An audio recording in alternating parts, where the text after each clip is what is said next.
Assalamualaikum warahmatullahi wabarakatuh.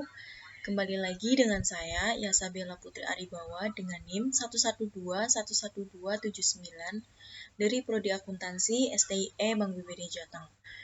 Pada kesempatan ini, saya akan membahas mengenai analisis regresi berganda. Sama seperti video sebelumnya, teman-teman. Untuk pertemuan kali ini, di sini kita disuruh untuk membuat data sendiri. Oke, langsung saja. Soal yang pertama yaitu PT Maju Damai beberapa bulan ke depan akan gencar-gencarnya mengadakan promosi sebuah handphone di berbagai daerah dengan membuka stand di berbagai daerah berikut ini. Nah, ini adalah data penjualan biaya promosi dan luas stand yang dikeluarkan di 20 daerah. Nah, ini untuk datanya sudah saya buat seperti ini, teman-teman. Ada sebanyak 20 data. Oke, untuk lebih lanjutnya kita menuju aplikasi SPSS. Nah, untuk tampilan variabel view-nya seperti ini. Di sini terdapat 4 variabel, yang mana ada daerah, penjualan, promosi, dan juga stand. Tampilannya seperti ini bisa dilihat ya teman-teman. Kalau sudah, kita menuju pada data view. Nah, datanya yang tadi sudah saya copy paste semua. Untuk pengujiannya langsung saja pilih analyze, lalu pilih yang regression, dan pilih yang linear. Nah, untuk variabel penjualan kita masukkan pada dependent dan variabel promosi juga stand kita masukkan di independent.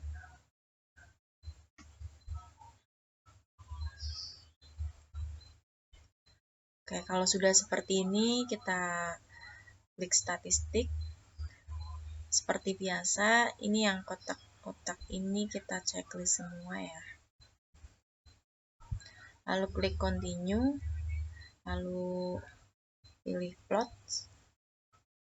Nah, untuk histogramnya di sini kita checklist juga. Lalu klik continue, lalu pilih option. Untuk ketentuan entry-nya 0,05 dan removal-nya 0,10. Oke, klik continue dan klik OK. Nah, lalu akan muncul hasil output seperti ini, teman-teman.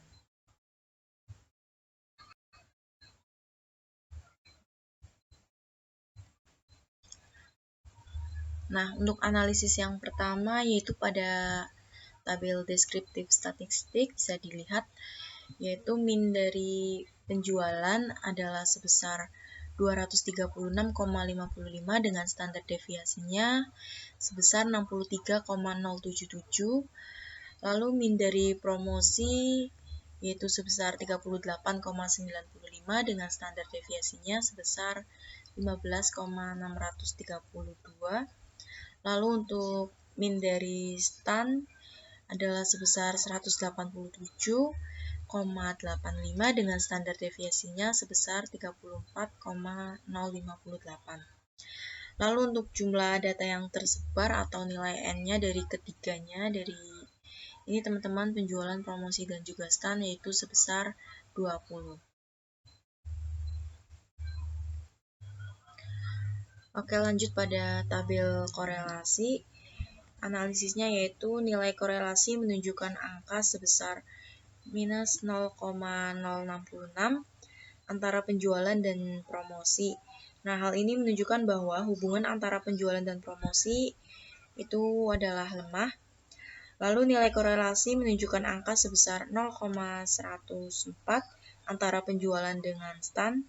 Hal ini menunjukkan bahwa hubungan antara penjualan dengan stand adalah kuat. Lalu selanjutnya pada tabel model summary.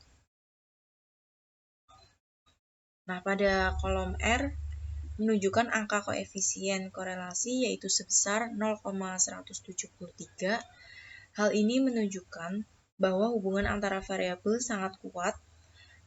Lalu kolom R square-nya yaitu sebesar 0,030 merupakan kuadrat dari nilai korelasi R square yang juga disebut koefisien determinasi. Nah, hal ini berarti bahwa promosi dan stand dapat menjelaskan penjualan sebesar 3% dan 97% dipengaruhi oleh sebab-sebab lain.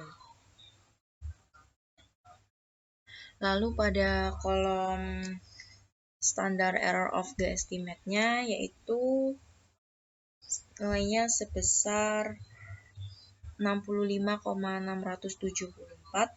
Nah, ini menunjukkan bahwa nilai rata-rata dari seluruh data yang menyimpang dari garis regresi.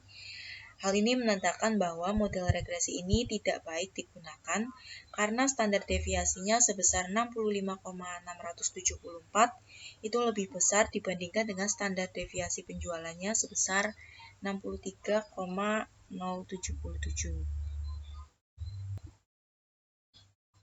Nah, selanjutnya pada analisis tabel koefisiennya, yaitu untuk penyusunan persamaan garis regresi dari data tersebut dapat menggunakan nilai-nilai dari kolom B, yaitu kolom unstandardized coefficient.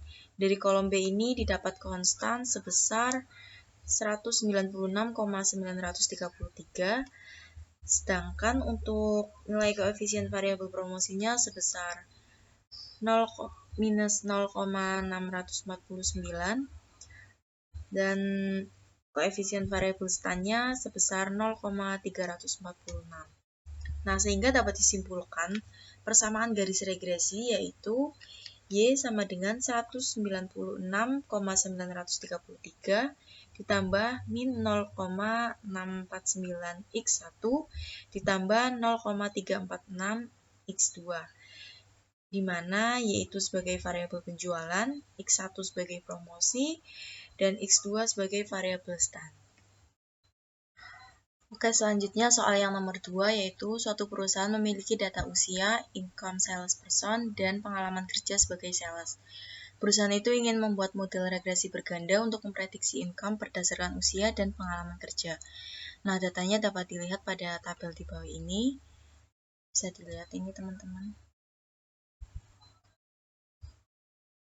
Oke, langsung saja kita menuju SPSS. Untuk variabelnya seperti biasa, di sini ada 3 variabel, yang mana usia, pengalaman kerja, dan juga income. Tampilannya seperti ini, teman-teman. Lalu kita langsung menuju data view. Untuk datanya sudah saya copy paste yang tadi ya, teman-teman. Oke, langsung saja. Seperti biasa, pilih analyze, lalu pilih yang regression, lalu pilih yang linear. Untuk dependent kita masukkan variabel income, dan untuk yang independen kita masukkan usia dan pengalaman kerja.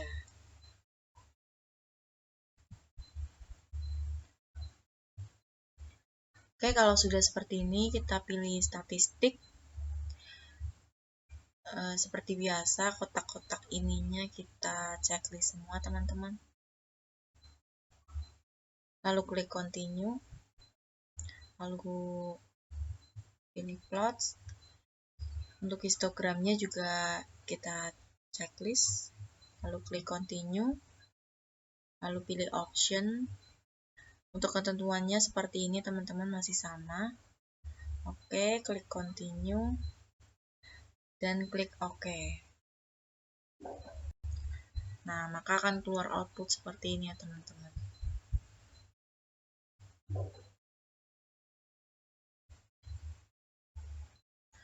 Oke, untuk analisis pada tabel deskriptif statistik bisa dilihat untuk min dari income-nya itu sebesar 77.263,64 dengan standar deviasinya sebesar 13.723,431. Lalu min dari usianya itu sebesar 39,00 dengan standar deviasinya sebesar 4,879. Lalu untuk min dari pengalaman kerja itu sebesar 8,64 dengan standar deviasinya sebesar 2,908. Dan untuk jumlah data yang tersebar atau N-nya itu dari ketiganya sebesar 11. Selanjutnya analisis pada tabel korelasi. Nilai korelasi menunjukkan angka sebesar min 0,369 antara income dan usia. Nah, hal ini menunjukkan bahwa hubungan antara income dan usia itu adalah lemah. Lalu nilai korelasi menunjukkan angka sebesar min 0,273 antara income dan pengalaman kerja. Hal ini menunjukkan bahwa antara income dan pengalaman kerja adalah lemah juga. Lalu kita menuju pada tabel model summary. Untuk analisisnya pada kolom R menunjukkan angka koefisien korelasi yaitu sebesar 0,377. Hal ini menunjukkan bahwa hubungan antara variabel sangat kuat. Lalu kolom R² yaitu sebesar 0,142 merupakan kuadrat dari nilai korelasi R², juga disebut koefisien determinasi. Hal ini berarti bahwa usia dan pengalaman kerja dapat menjelaskan income sebesar 14,2% dan 85,8% dipengaruhi oleh sebab-sebab lain. Lalu pada kolom standar error of the estimate-nya itu sebesar 14.212,027. Itu menunjukkan bahwa nilai rata-rata dari seluruh data yang menyimpang dari garis regresi. Hal ini menandakan bahwa model regresi itu tidak baik digunakan teman-teman, karena standar deviasinya itu sebesar 14.212,027. Itu lebih besar dibandingkan dengan standar deviasi income-nya yang tadi itu sebesar 13.723,431. Selanjutnya pada tabel koefisien, analisisnya yaitu untuk penyusunan persamaan garis regresi dari data tersebut dapat menggunakan nilai-nilai dari kolom B, yaitu kolom unstandardized koefisien.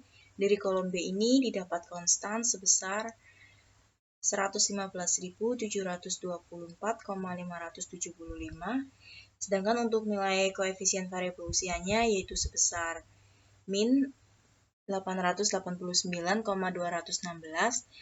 Lalu untuk nilai koefisien pengalaman kerjanya yaitu sebesar min 437,858. Sehingga dapat disimpulkan persamaan garis regresinya yaitu Y sama dengan 115.724,575 ditambah min 889,216 X1 ditambah min 437,858 X2, di mana yaitu adalah variabel income, X1 adalah variabel usia, dan X2 adalah variabel pengalaman kerja. Kemudian untuk estimasi seorang sales yang berusia 40 tahun dengan pengalaman kerja 11 tahun, maka bisa dihitung Y sama dengan 115.724,575